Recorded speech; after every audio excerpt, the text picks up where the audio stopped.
Assalamualaikum warahmatullahi wabarakatuh. Selamat pagi kepada Bu Nunung selaku dosen pengampu mata kuliah komunikasi bisnis. Di sini kami dari kelompok 7 yang beranggotakan Anissa Fitri, Nadila Marisha, Nurul Istafariani, Syafira Anissa, dan Anissa Bella akan membawakan Waste Management on the Island of Alor, East Nusa Tenggara. Next.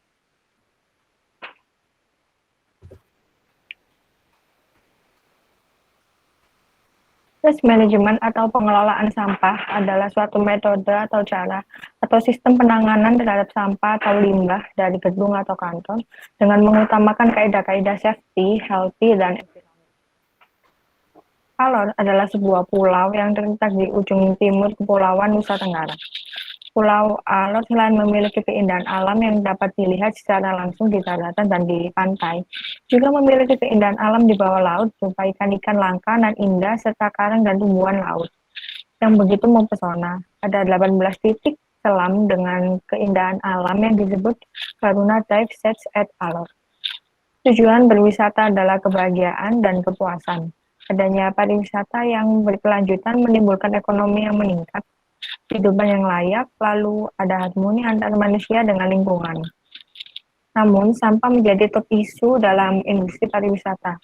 Jika tidak dikelola, maka limbah pariwisata akan menjadi penghalang terus dalam mencapai tujuan berwisata. Next. Pengelolaan limbah terbagi menjadi 4 bagian, yaitu pertama, metode pencegahan dan pengurangan. Yang kedua, yaitu konsep pengelolaan limbah terbagi menjadi 3 bagian, yaitu hierarki sampah, extended producer responsibility, dan prinsip pengontor membayar. Tujuannya yaitu mengubah sampah menjadi material yang memiliki nilai ekonomis atau pemanfaatan sampah. Daur ulang atau recycle terbagi menjadi 3 bagian, yaitu pengelolaan secara fisik, pengelolaan kembali secara fisik, pengelolaan biologis, dan pemulihan energi. Next. Tujuannya yaitu ketika kita membuang sampah, kita dapat mengelola sampah tersebut kembali. Kemudian ketika kita telah mengelola sampah tersebut, kita dapat menghasilkan uang.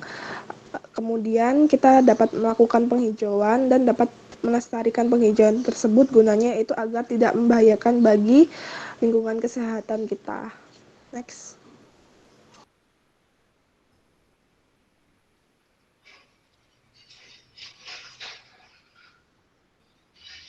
Metode pencegahan dan pengurangan.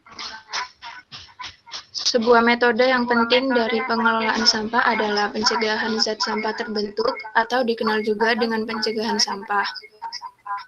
Metode pencegahan termasuk penggunaan kembali barang bekas pakai, memperbaiki barang yang rusak, mendesain produk supaya bisa diisi ulang atau bisa digunakan kembali. Contohnya seperti tas belanja katun menggantikan tas plastik. Lalu mengajak konsumen untuk menghindari penggunaan barang sekali pakai, contohnya kertas tisu. Dan mendesain produk yang menggunakan bahan yang lebih sedikit untuk fungsi yang sama, contohnya pengurangan kaleng minuman. Next.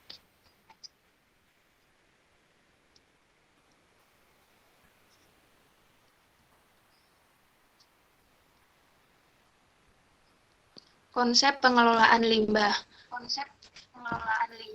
Ada 3 macam. Yang pertama, hierarki sampah. Merujuk pada 3M, mengurangi sampah, menggunakan kembali sampah, dan mendaur ulang. Yang mengklasifikasikan strategi pengelolaan sampah sesuai dengan keinginan dari segi minimalisasi sampah. Hierarki limbah yang tetap menjadi dasar dari sebagian besar strategi minimalisasi sampah. Tujuan hierarki sampah adalah untuk mengambil keuntungan maksimum dari produk-produk praktis dan untuk menghasilkan jumlah minimum limbah. Kemudian yang kedua, Extended Producer Responsibility, atau biasa disebut dengan IPR, adalah suatu strategi yang dirancang untuk mempromosikan integrasi semua biaya yang berkaitan dengan produk-produk para produsen di seluruh siklus hidup. Mengimpor atau menjual produk diminta untuk bertanggung jawab atas produk mereka sejak manufaktur hingga akhir dari masa penggunaannya. Kemudian yang terakhir, prinsip pengotor membayar. Prinsip di mana pihak pencemar membayar dampak dari aktivitasnya ke lingkungan. Sehubungan dengan pengelolaan limbah, umumnya merujuk kepada penghasil sampah untuk membayar sesuai dengan volume dan jenis sampah yang dibuang. Next.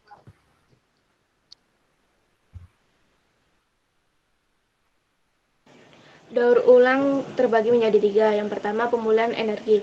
Pemulihan energi yakni di mana kandungan energi yang terkandung di dalam sampah bisa diambil secara langsung dengan dijadikan sebagai bahan bakar, dan secara tidak langsung dengan cara diolahnya untuk menjadi bahan bakar tipe lainnya.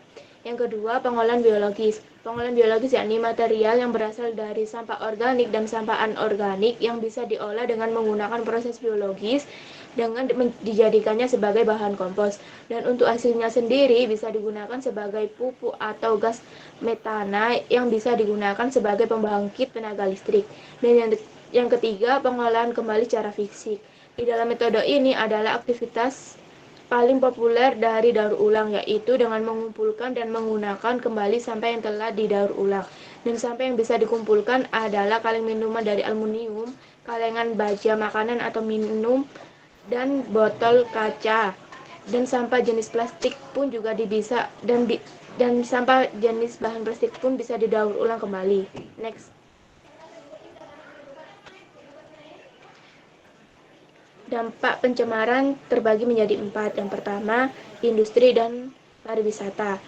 Dari kegiatan pariwisata dan industri ada 3 dampak. Yang pertama, dampak dari limbah dan industri, di mana logam dan merkuri yang merupakan jenis bahan pencemaran di laut, selain dapat menurunkan kualitas dan produktivitas perairan di laut, dapat juga menimbulkan keracunan. Yang kedua, dampak dari limbah domestik dan pertanian. Limbah domestik berupa limbah rumah tangga dan kotoran manusia yang terbuang ke perairan apabila melebihi kemampuan asimilasi perairan sungai, dapat terbawa ke laut dan mencemari perairan sehingga dapat menimbulkan penyuburan berlebihan. Yang ketiga, dampak dari buangan atau tumpahan minyak. Buangan dan tumpahan minyak bumi akibat dari penambangan dan pengangkutan dapat menimbulkan pencemaran laut yang lebih luas karena terbawa arus dan gelombang laut. Dan dampak pencemaran yang kedua yakni organisme laut. Hal ini disebabkan karena adanya pencemaran yang berdampak kepada kualitas penurunan peralatan sehingga akan mengganggu berlangsungnya proses biologi maupun fisiologi organisme laut. Dampak yang ketiga yakni dampak dari manusia. Dampak pencemaran yang dilakukan oleh manusia yakni pencemaran oleh logam-logam berat seperti merkuri dan kadmium, di mana dapat menyebabkan minimata. Contohnya seperti kasus yang ada di Jepang, dapat menyebabkan kematian dan cacat pada tubuh. Dan dampak yang keempat yakni ekosistem laut. Dampak dari ekosistem laut biasanya terdapat sisa-sisa pupuk dan bahan pencemaran organik sehingga dapat menyebabkan terjadinya eutrofikasi. Next. Ada pula beberapa solusi untuk pengelola dan pengunjung.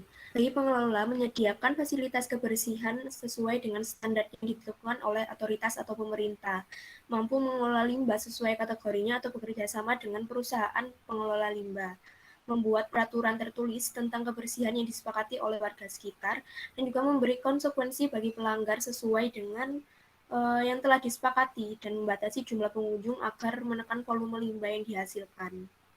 Bagi pengunjung, menggunakan fasilitas kebersihan sesuai dengan fungsi dan peruntukannya, minimalisir penggunaan benda berbahan plastik dan lebih sering menggunakan bahan yang ramah lingkungan, menaati dan menyetujui peraturan dan ketentuan yang telah dibuat oleh pengelola Pulau Alor, dan tidak mengeksploitasi satwa dan fauna yang ada di Pulau Alor. Next. Berikut ini adalah nama komunitas yang kita buat, yakni We Care. Komunitas ini bertujuan untuk gerakan masyarakat agar bisa peduli dengan lingkungan. Nah, ada pula kesimpulan dari materi yang kita ambil kali ini, yakni Pulau Alor merupakan pulau yang menjadi prioritas pemerintah dalam meningkatkan sustainable tourism. Untuk mewujudkan salah satu caranya dengan melaksanakan pengembangan terhadap aspek pengelolaan limbah. Limbah pariwisata dapat didaur ulang menjadi benda yang bernilai ekonomis atau menjadi benda yang ramah lingkungan serta dapat digunakan secara berkala. Pulau Alor juga dikenal kaya dengan wisata baharinya, maka dari itu sangat penting bagi pemerintah dan masyarakat untuk mengelola limbah di sekitar secara efektif dalam upaya menjaga kelestarian alam dan keberlangsungan hidup organisme laut agar menarik minat turis domestik maupun mancanegara untuk berkunjung ke Pulau Alor. Nah, ada sedikit quotes dari kami. Heaven is under our feet as well as above our heads. So, demikian presentasi kelompok kami, kelompok 7. Apabila ada kesalahan kata, kami mohon maaf yang sebesar-besarnya. Wassalamualaikum warahmatullahi wabarakatuh.